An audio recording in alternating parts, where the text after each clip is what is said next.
The following segment is sponsored by Food City.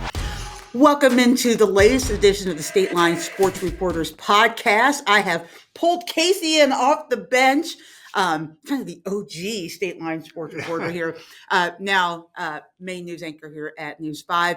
But I brought him in because he's working on a story that has news and sports value, something that is huge right now in college athletics, and that is NIL. You had a chance to talk to ETSU Athletic Director, Dr. Richard Sander, about NIL. Kind of give us the umbrella view of what his thoughts or concerns are about NIL.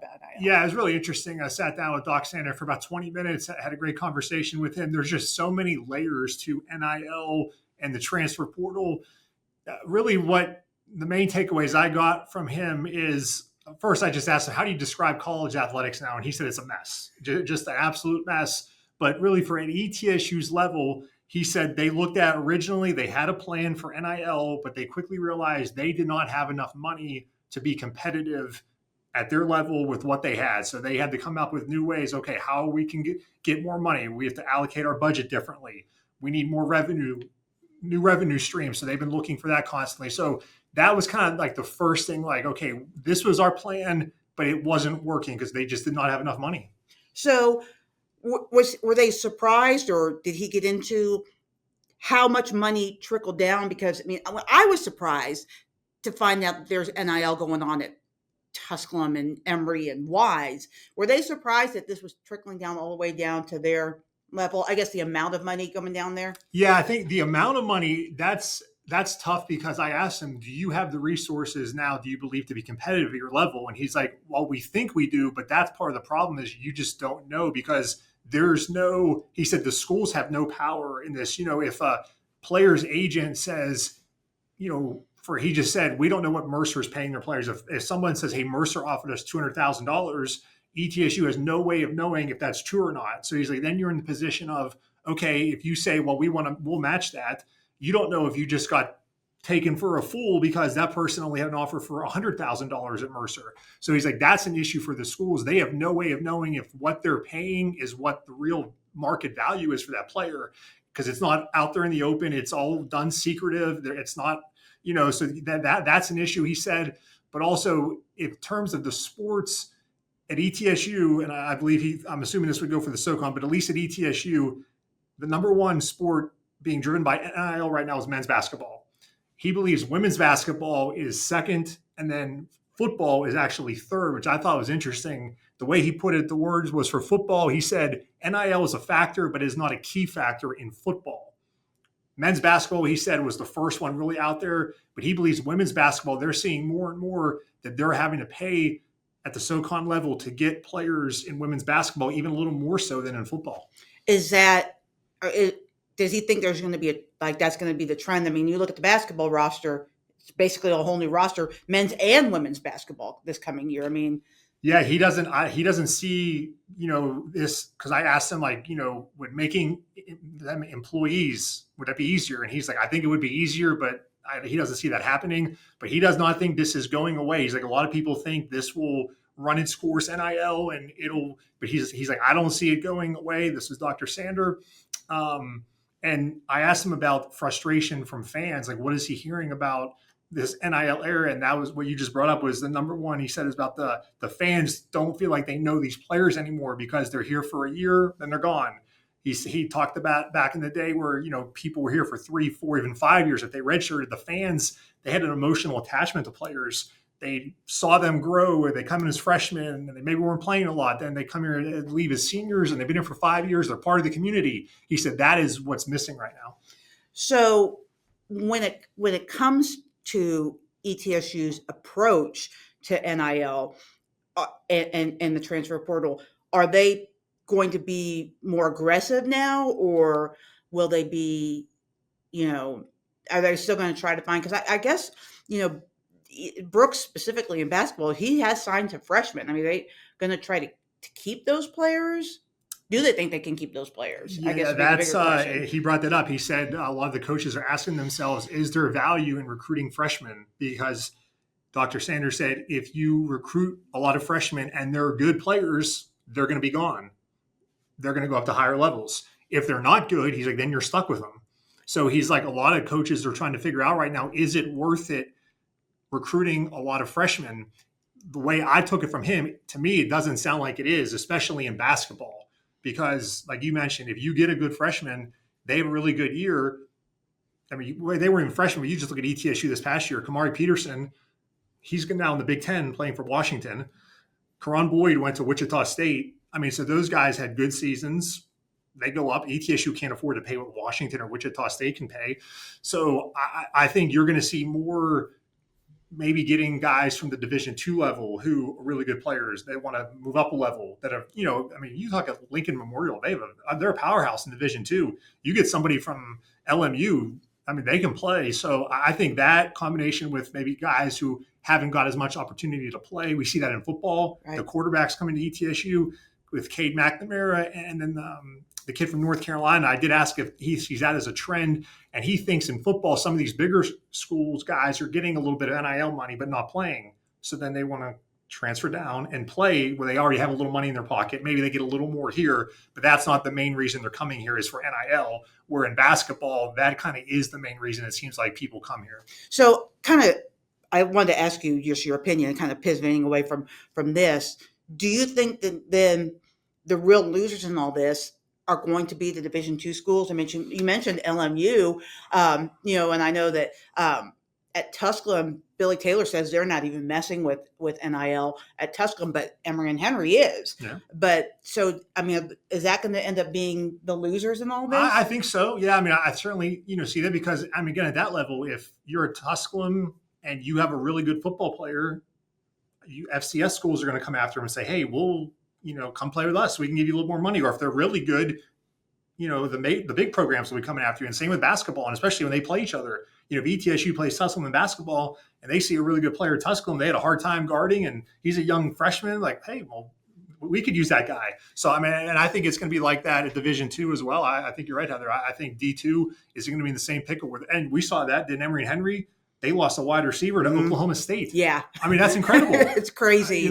So, I mean, it's like, and you're a coach, you find those hidden gems that work out. So, I mean, this is fascinating to me. From a recruiting standpoint, it kind of takes the advantage of being a recruiter on this level out, right? Because you're finding, you mentioned the hidden gems.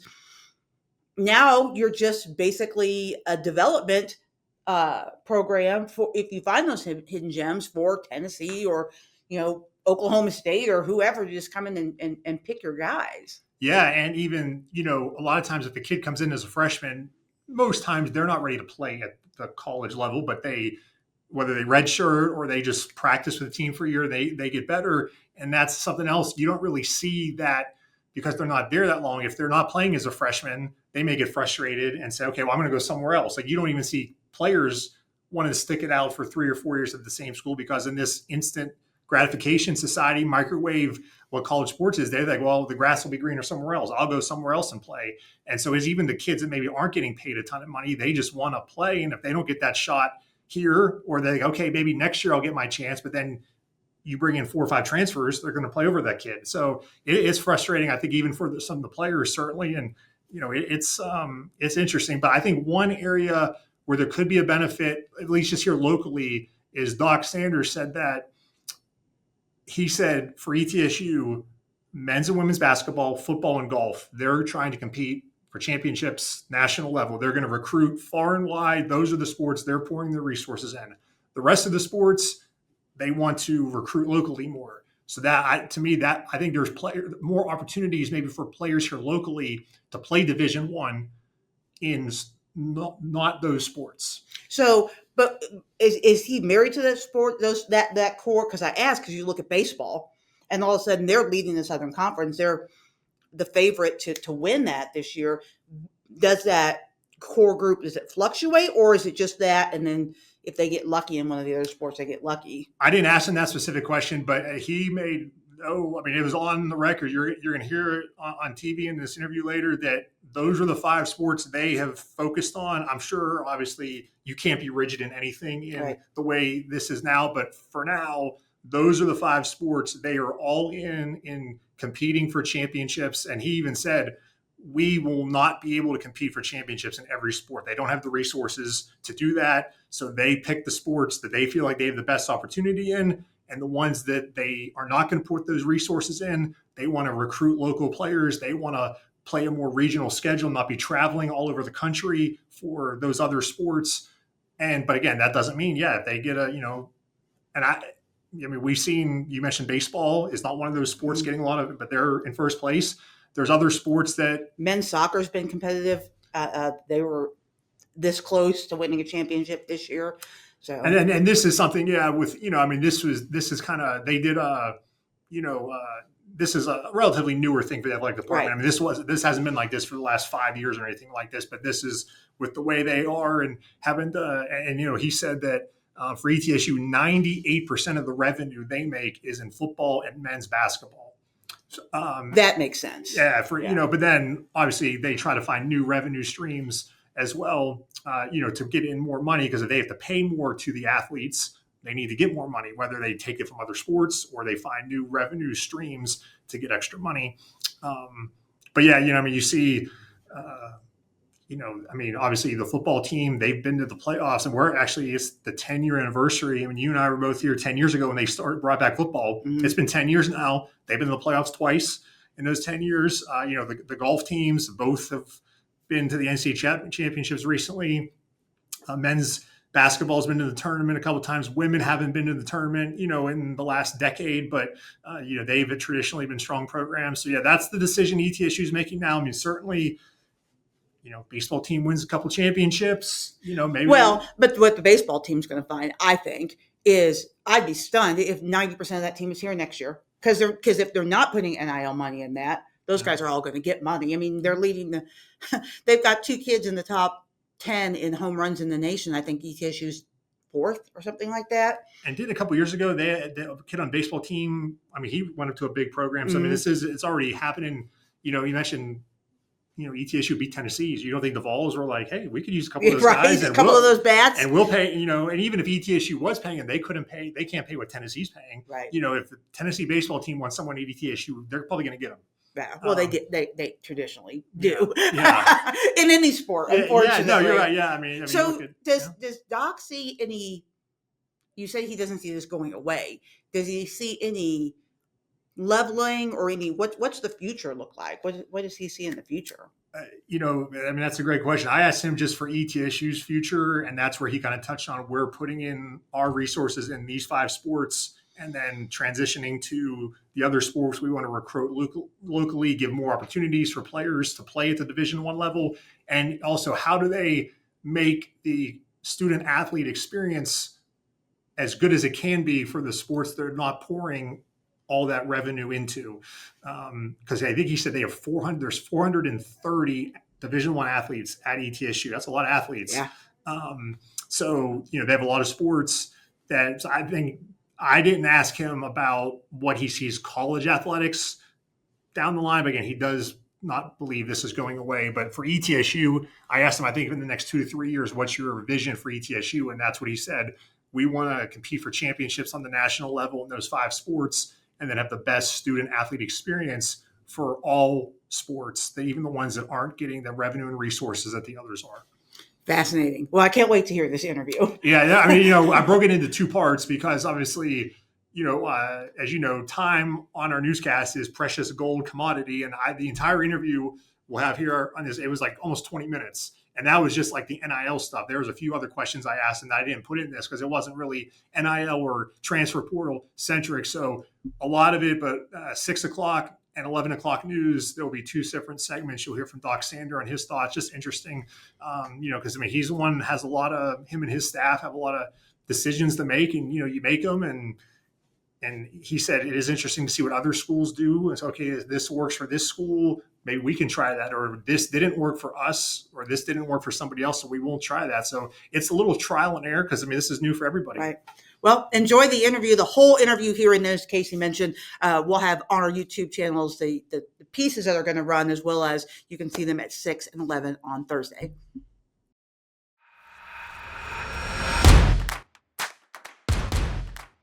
Kind of start with a 30,000-foot question. How do you describe college athletics right now? I describe it as a mess.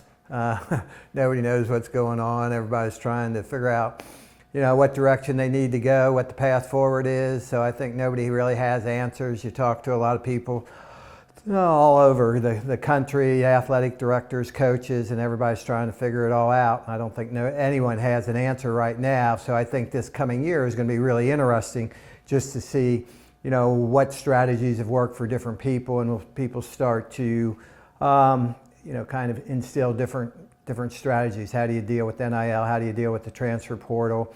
The situation with conference affiliation, I think, is pretty fluid right now. So I think you're going to see a lot of people trying to figure it all out this year. And I mean, for us this year, we've invested a whole lot more money in NIL, and basically, the two sports that really are the big revenue generators for us, I don't think it's any secret, are, football and men's basketball. They generate about 98% of our revenues. So I think trying to ensure, their success, so, we can generate, the kind of dollars that we need to help support the other programs is pretty important. So I think for us, trying to figure out how to allocate resources in the most efficient way and still have a great student athlete experience for, all 430 of our student athletes is a real interesting challenge. But like I say, I don't think anybody's got it figured out. So we'll continue to do what we think we need to do the best way we can, but it's very difficult because we're in uncharted waters right now. How nimble do you have to be in a period like this? Like, you guys have a plan, okay, this is how we're going to handle NIL, but then you may have to change it on the fly after the first year or so. Yeah, clearly. I mean, not even the first year. I mean, as we've started to go out and recruit, we've had to change some things because, where the landscape of college athletics is and what kind of dollars are really being thrown out there.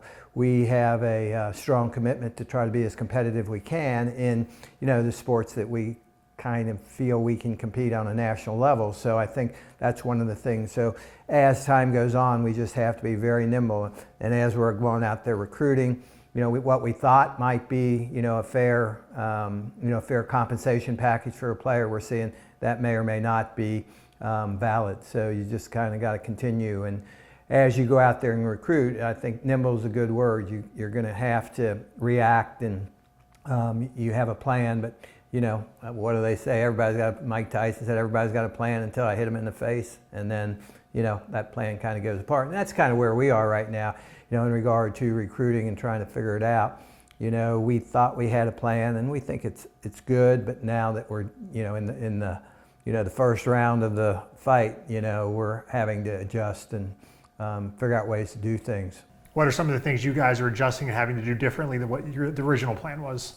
Well, I mean, we had a budget established to working with our collective, working with, the concept of revenue share and Austin Award. We had a budget. As we got into this, it became pretty clear that, those dollars were not enough to be competitive at the level we wanted to be competitive. So we had to kind of adjust pretty quickly to get to a point to give our coaches a chance to be competitive, and win championships. So that's kind of one of the things we've had to do. And part of that then gets into how do you generate those resources to be able to do that. Part of it is allocating, the resources you have, but also part of it is figuring out new revenue streams. So we're continually looking at that, trying to figure out some different ways to generate those kind of revenues to be able to share those revenues with our student athletes. How do you view NIL and the transfer portal? Are they one and the same, or do you look at them as two completely different entities? I think we're basically running two distinct athletic departments for all intent and purposes. We're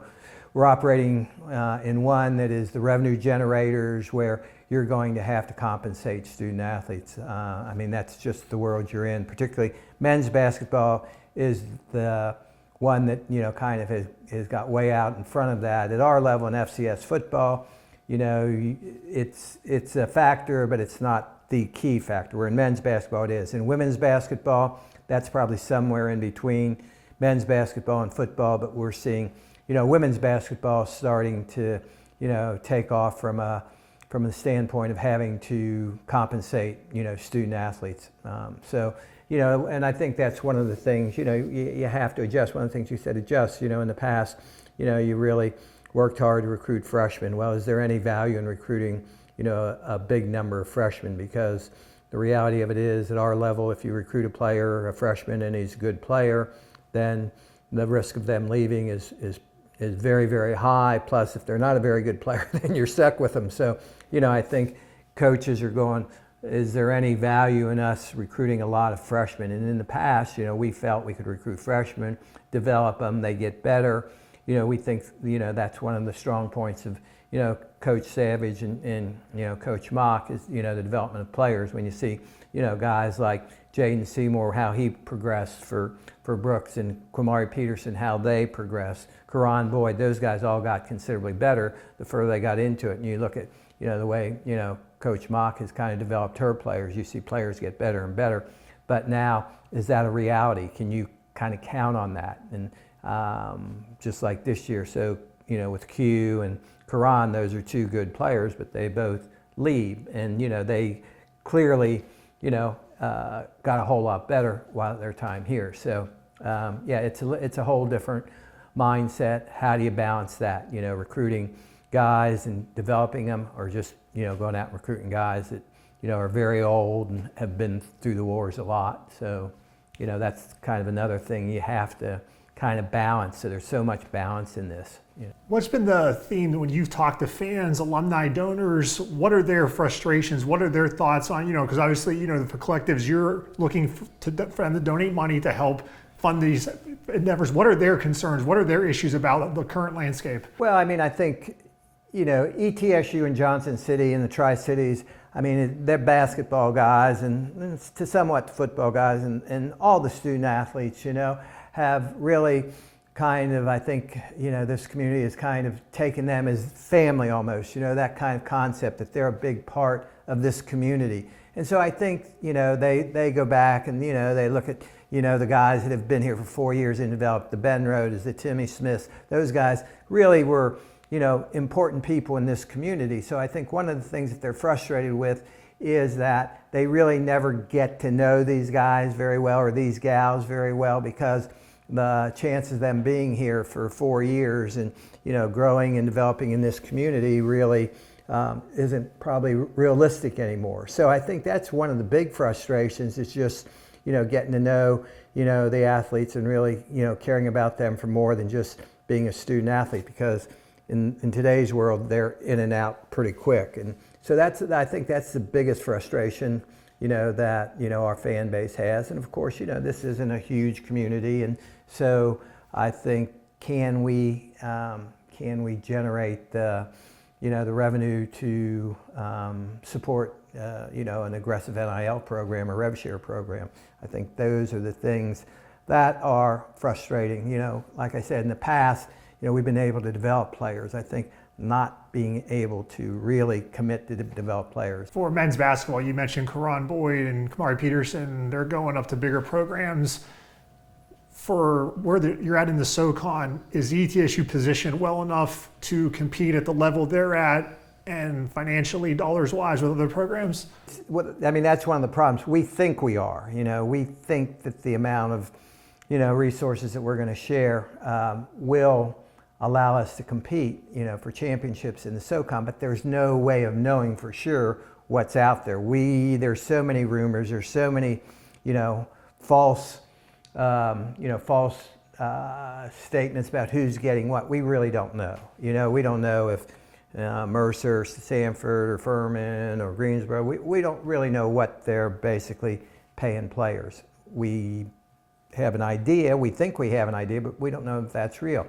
One of the frustrations is you recruit players, you never know what anybody else is offering them. So they could have an agent say, so-and-so's offering them $200,000. We have no way of knowing whether that's true or not, you know what I mean? So that just drives the price up, and then, if we respond to that and say, okay, well, we'll match that, then, we don't know if we just got snookered or if that's real. How do you deal with that? Say, no. Yeah, we see your value of $100,000, How do you deal with that? Because they have all the leverage. We have no information. I think that's one of the really tricky things for, our coaches. What is the real value? That has not been established. Find out.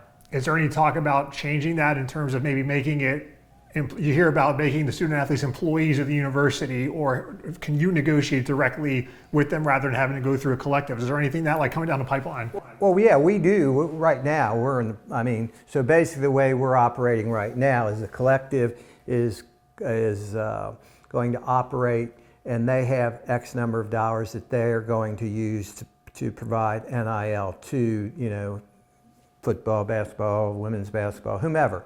And then we will have, our own pool of money that we will, in conjunction. So we work with the collective, every day. Wade Farmer and Joe Trujillo and Pete Peterson and Kelly Wolf. We work with them all the time. So if we offer a player X number of dollars, it'll be a split amount. So the collective will provide them X number of dollars, and we will provide them X number of dollars. So that's kind of the way that's working. So yeah, we work with them all the time. So it's a lot of communication, but we really, so just to give you an idea, when a recruit comes to campus, what happens is, so the coaches will do their deal, and then basically the player will meet with the collective, and one of our staff. So David Blackburn is kind of taken over that role for us. So DB is basically handling all the NIL stuff. So he'll meet with them and he'll tell them what we will offer them as a rev share. One of the people from the collective will meet with them and tell them what they will offer as part of, their financial package. I mean, it sounds really seedy almost, but that's the world we're in right now. That's the way it's got to operate. How sustainable, though, is this model for the long haul? Good question. Well, I think it's going to have to be sustainable. I mean, I don't see where it's not. People say, well, it'll all balance out. I don't think it will. I mean, it's just like coaches' salaries. I mean, they got so out of control because, people are competitive, So, well, now we're paying coaches $10 million a year. I mean, that's crazy. You know what I mean? So why wouldn't we think, teams that are going to win, trying to win a national championship and win big, they're going to do what they need to do to be competitive. You're seeing it. And, the way this whole house settlement is set up, the big guys, they can only, they have a cap of $20.5 million that they can rev share with, but they're all going to keep their collective. And, there's some that will still, their salary pool, when you add the university's commitment and the collective's commitment, they're going to be $45-50 million. That's going to be their salary pool for, although the salary is not the right word. We're so, the NCAA and college athletics is so afraid of the student athletes being considered, employees that, but they'll do anything not to have that happen. Would it be easier if they just were employees? And I mean, me personally, yeah, I think it would be, because I know there are issues with it. They worry about, unemployment insurance. They worry about a lot of things. Collective bargaining, they worry about that. But the reality of it is right now, the universities have no power. I mean, you may have seen yesterday or the day before, Southern Cal signed a basketball player, and he was going to Southern Cal, and then, the kid from Auburn who played, he decided to go to Southern Cal with a kid who had committed to Southern Cal. As soon as the one kid says, I'm coming there, he said, well, I'm not coming there. And they had an agreement, they had a contract, but it's not enforceable from the university standpoint. The contract's only enforceable from, the student athlete's perspective. So, I mean, it's just, nobody would operate that way. The football side of things, I know there was a lot of excitement whenever you got the transfer of McNamara from Iowa, the quarterback from North Carolina. You've lost a lot of players moving up, that get poached. Is that something in football where guys that have been at the bigger level maybe got a little bit of NIL money but weren't playing, are like, hey, we want to come down here and play? Is that something that can continue? Yeah, we think so. We think football is a little different than basketball. We just think that some of those guys that are kind of locked into a situation where they're not going to play, they want to play. They want to play, and they've probably been paid something. You may have seen Jalen King, he went in the portal on the last day, and we know he's going to Florida State because they basically, offered him a significant amount of money to be the third string quarterback at Florida State. So after he does that for a year, it'll be interesting to see, what he will do after that. Is it, okay, I got some money now, I need to go play. I want to play, sitting on the bench, just watching these other guys, how good is that?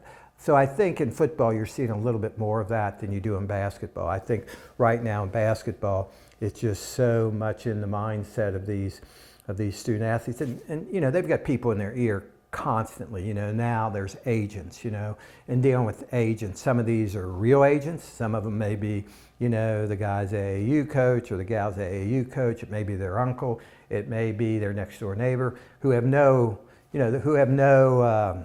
experience, no background in doing anything, but they're the ones that are negotiating on behalf of the players. I mean, we lost a couple basketball players when the kids have said, oh yeah, I want to come.